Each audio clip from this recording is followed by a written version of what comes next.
Hello, my name is Reverend Jody Betten. I'm the Southwest Area Interim Minister for the Michigan Conference United Church of Christ, and this is a Faith for Thought.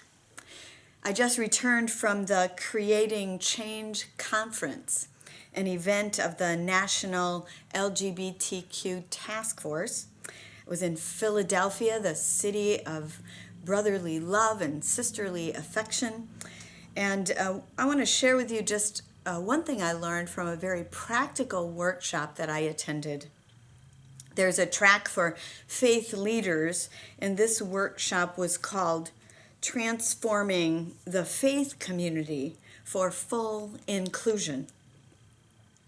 Very practical workshop.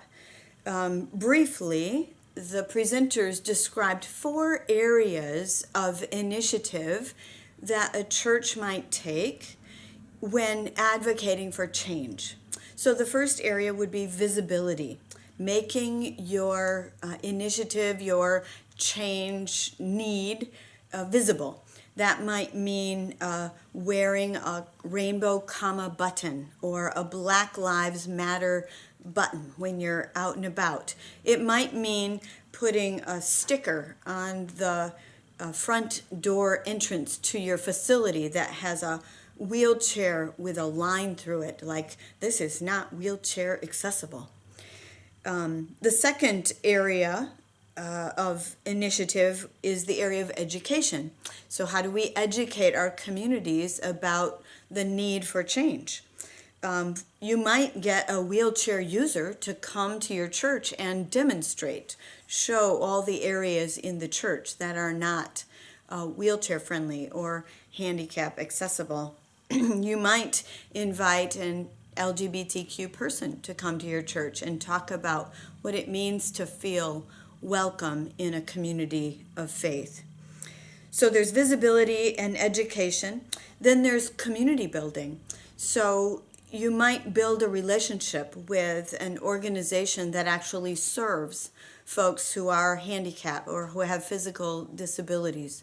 You might form a relationship with an organization that serves the LGBTQ community to build collaborations that will help inform you and advocate for the changes that you need.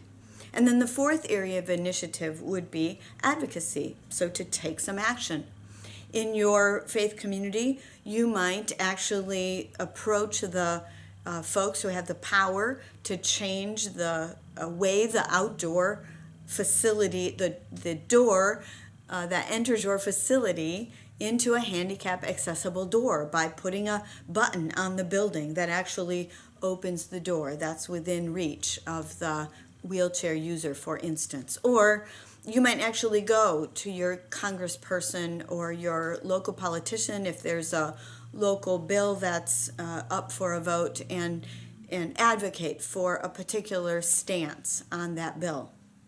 But the way to do this the most effectively is to look for the sweet spot, the place where your visibility, your education, your community building, and your advocacy all intersect.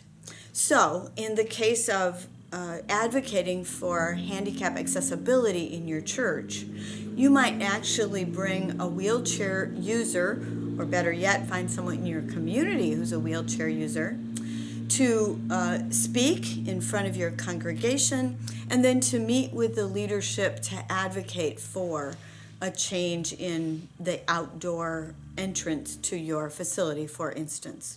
Or you might gather a group of people from your community, your faith community, who are actually LGBTQ friendly to begin with, and take them to the state legislature or the local politician to advocate for a particular stance on a public policy issue that's before them.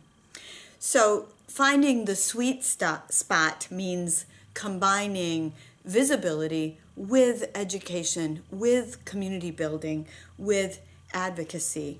And then you actually can have a larger impact.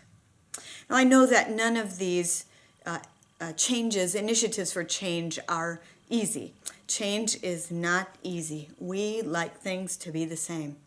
But as God's people, as people who follow the way of Jesus, we know that discomfort is something that we have to move into, to lean into, in order that justice becomes the law of the land. After all, we belong to the United Church of Christ, a community that advocates for justice, a world where justice is for all.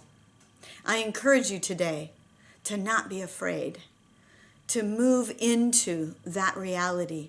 Use the power of the Spirit. Follow Jesus. Believe that God is with you in your efforts and initiatives. This is our Faith for Thought for today. Thank you.